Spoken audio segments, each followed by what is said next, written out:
Hello guys, welcome back to my law and judiciary channel. दोस्तों, आज हम देखने वाले हैं chapter 7 which is related to the occupational safety health code 2020। It's related to the hours of work and annual leave with wages. तो यहाँ पे कितने वर्क का काम होना चाहिए और एनुअल लीव के लिए कैसे वेजेस कैलकुलेट होगा। लीव भी मिल सकती है, उसके बदले में आपको वेजेस भी मिल सकते हैं। तो ये सारी चीजें आज हम डिस्कस करने वाले हैं। तो first and most important part है section 24। It's deal with daily and weekly working hours, leave etcetera. So यहाँ पे पहले ही वर्ड में बोला गया है, no worker shall be required और allowed to work in any establishment और class of establishment for more then.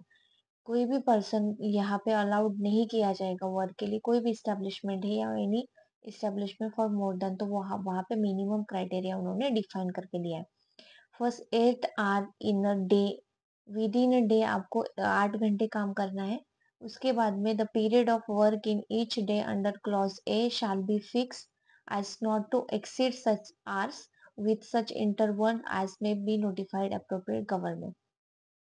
तो दोस्तों, यहाँ पे अगर वो 8 आवर्स है, उसमें अगर कुछ भी चेंजेस करने हैं या उसको फिक्स और कुछ भी चेंजेस होते हैं, तो वो एज में be notified by the appropriate government.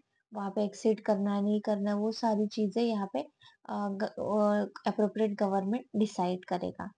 Then come to the point, daily and weekly working hours under clause B of subsection 1 of subsection 25। तो यहाँ पे देख सकते हैं कि no worker shall be required और allowed to work in establishment for more than 48 hours in a week. वो day के 8 घंटे हो गए, ये वीक के 48 आवर्स हो गए। Then the period of work of a worker shall be so arranged that inclusive of his interval for rest shall not be spread over more than a 12 hours in day।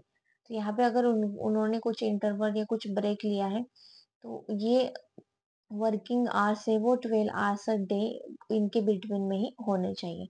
The period of works of worker shall not exceed 5 hours and that worker shall work for more than 5 hours before he has had an interval for rest of at least half an hour। तो अगर मान लो दोस्तों, यहाँ पे किसी ने 5 घंटे लगातार काम किया है, लगातार काम करने के बाद में वहां पे कुछ ना कुछ ब्रेक होना चाहिए, इसीलिए 5 घंटे के बाद में उन्होंने एटलीस्ट हाफ एन आवर का ब्रेक रिक्वायर है, जो आधे घंटे का ब्रेक आप ले सकते हैं।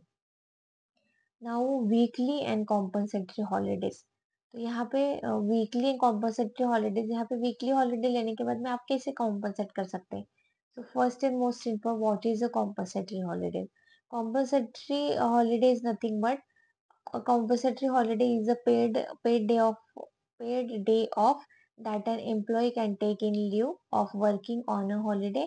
It's also known as the comp time or pay in lieu of the overtime। तो यहाँ पे जितना टाइम, जितना आप हॉलीडे के पेड लेंगे, उसके बदले में यहाँ पे वेजेस मिलेगा। Now here section 26 provide to us, no worker shall be allowed to work in the establishment for more than 6 days in any 1 week। 1 week में यहाँ पे then 6 days in any 1 week यहाँ पे अलाउड नहीं किया जाएगा।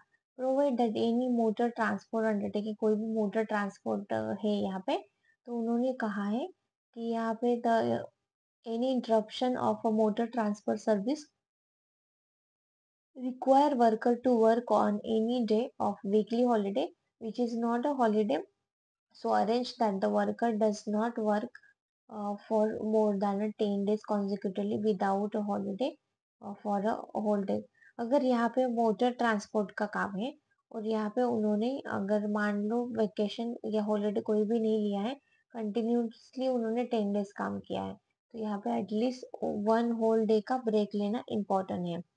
यहाँ पे सेकेंड क्लॉज कहते थे appropriate government by notify exempt such worker as it thinks fit from the provision of such. यहाँ पे अगर गवर्नमेंट को लगता है कि वो पीरियड एग्जाम करना चाहिए किसी वर्कर को, एग्जाम्पशन देना चाहिए, तो वो प्रिस्क्राइब करेंगे नोटिफिकेशन।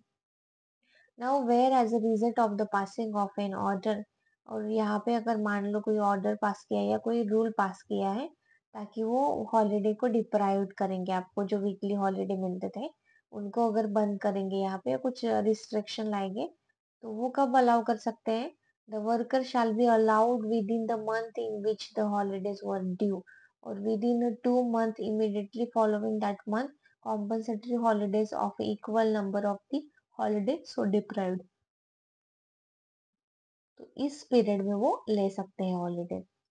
यहाँ पे number of holidays in year for sale promotion employ of working और जर्नलिस्ट के लिए ईयर में कितने या हॉलीडे आ सकते हैं या छुट्टियां ले सकते हैं। सो वर्किंग जर्नलिस्ट और sale promotion employ shall be entitled to 10 days holiday in a calendar year. तो यहाँ पे 10 days हॉलीडेज वो ले सकते हैं कैलेंडर ईयर में। Now extra wages for over time. अगर यहाँ पे किसी ने ओवर टाइम वर्क किया है तो यहाँ पे एक्स्ट्रा वेजेस क्या होंगे? For more than such hours of a work in any day और in any week may be prescribe by the appropriate government. तो यहाँ पे आपको जितने पैसे मिलेंगे उसका डबल यहाँ पे पेमेंट आपको देना पड़ेगा। But one condition over time के लिए यहाँ पे कंसेंट इज रिक्वायर्ड। तो वो वाला पार्ट गवर्नमेंट ने यहाँ पे डिस्कस किया कि कंसेंट लेना बहुत जरूरी है। इसीलिए यहाँ पे एक case MS new Victoria mills limited versus the labour code 1 Kanpur and others, ये केस आप कोटेड कर सकते हैं। नाउ यहाँ पे अनदर केस लॉ है related to this part, clothing factory national workers union of the Madras versus union of and others. तो ये केस लॉ भी आप उसको कोरिलेट कर सकते हैं। अगर मान लो किसी की नाइट शिफ्ट है तो नाइट शिफ्ट यहाँ पे 24 consecutively hours beginning when he shift will and. तो ये करने हैं, यहाँ पे सेक्शन 26 कहता है a weekly holiday for a whole day shall mean in his case a period of 24 consecutive hours beginning when his shift end। तो यहाँ पे अगर मान लो 7 बजे उन्होंने काम किया है तो दूसरे दिन के 7 बजे तक उनका ड्यूटी काउंट होगा और 7 बजे से लेके दूसरे दिन के 7 तक उनको रिलैक्सेशन पीरियड दिया जाएगा और उसके बाद में उनके वर्किंग आवर्स काउंट होंगे। That is a come under the night shift part. The following day for him shall be deemed to be the period of 24 hours beginning when such shifts end, and the hours he has worked after midnight shall be counted in the previous day। तो ये important part है। Now restriction on double employ of the factory और mine. यहाँ पे कोई एक person एक ही जगह पे या माइंस पे वर्क कर सकता है, फैक्ट्री पे वर्क कर सकता है। इसके अलावा यहाँ पे सिमिलरली सपोज वो दोनों जगह पे काम करता है तो ये अलाउड नहीं होता, वो रिस्ट्रिक्शन पार्ट माना जाता है। Now notice of the period I will tell the next lecture. Thank you so much.